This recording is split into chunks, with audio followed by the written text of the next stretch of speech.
Terry Bézier from Intruders TV. I'm with Bengt Äkerström, CEO from Chromogenics. Can you tell us briefly what is your company about and what are your products? What we are out to deliver is energy efficient buildings and transport vehicles in the future. One of the growing concerns of society is the increase of energy use in buildings and transport vehicles, and a lot of that comes from air conditioning, because we are putting more and more glazed surfaces in both buildings and transport vehicles, and that increases the solar heat gain.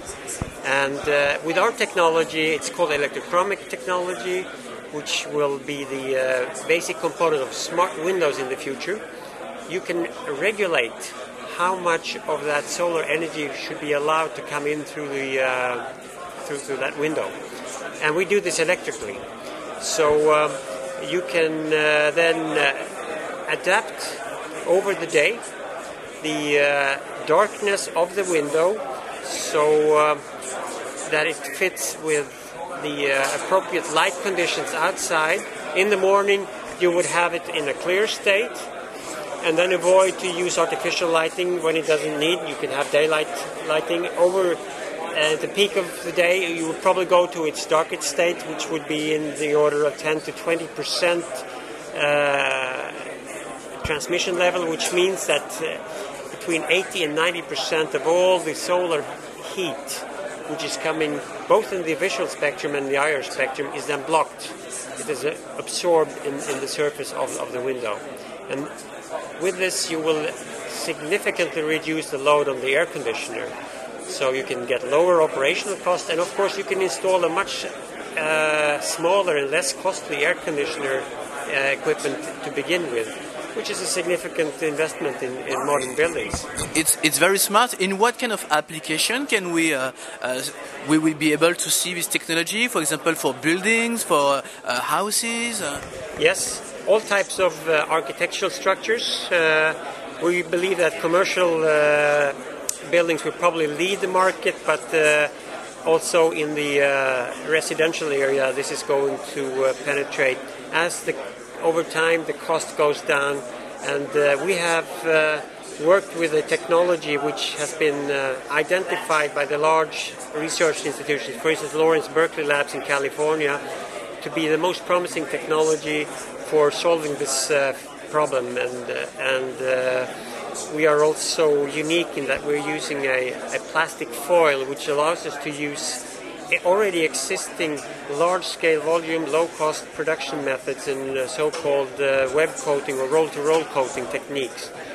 So that is an advantage with our way of designing this new technology.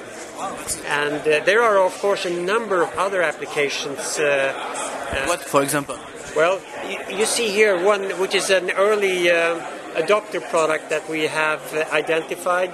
It's a visor for a motorcycle helmet. Here it is more of a question of a comfort issue, of course, but for us it's a good training camp to start delivering a commercial product, training our production forces and getting the routines up and tuned, so that at the time we start shipping to the transport and building industry, we will have a very smooth operations. And there are also interest from a number of other applications in the electronics field, the medical field, and whatnot. So there's a lot of other opportunities, but without any comparison, the windows in buildings and transport vehicles is the real large markets, and where we can contribute most significantly to create a better climate in our society. Today we are here at the California Tech Showcase. We're already at the second day of the conference. How has been the experience so far for you? Are you happy with the connection? Have you met some key contacts?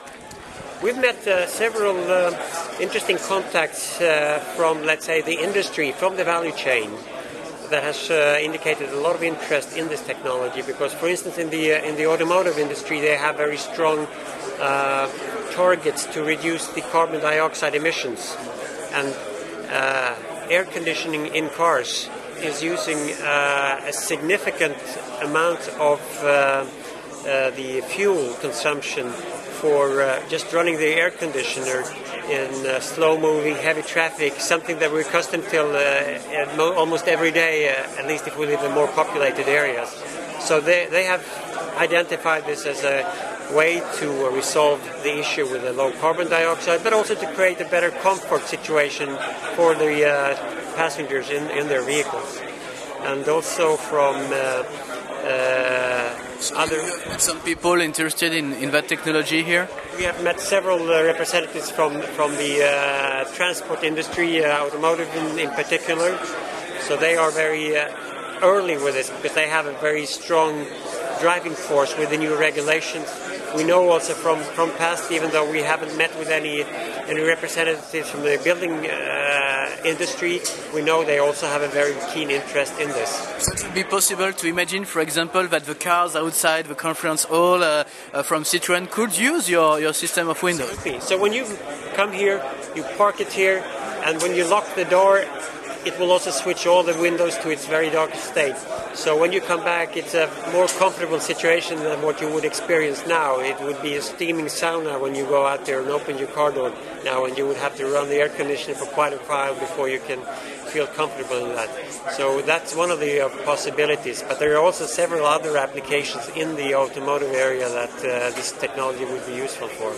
And we are in discussion with the industry already on that. Thank you, Bengt. Thank you for your time, and we wish you good luck for the rest of the day at the CTS. Thank you.